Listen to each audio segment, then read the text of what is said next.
2024 assembly ఎన్నికలకి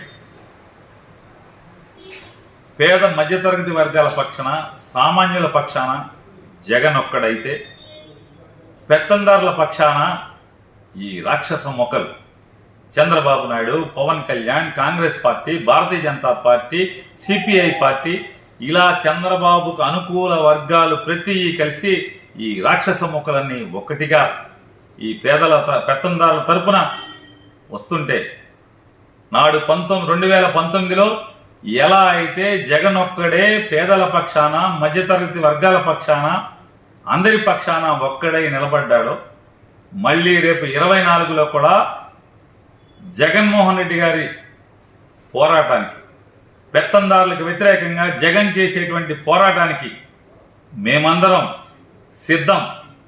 మీరందరూ కూడా సిద్ధం కండి. మనందరం కలిసి జగన్కి అండగా, పెత్తందారులకు వ్యతిరేకంగా, ఈ రాష్ట్రానికి మద్దతుగా పోరాటానికి సిద్ధం.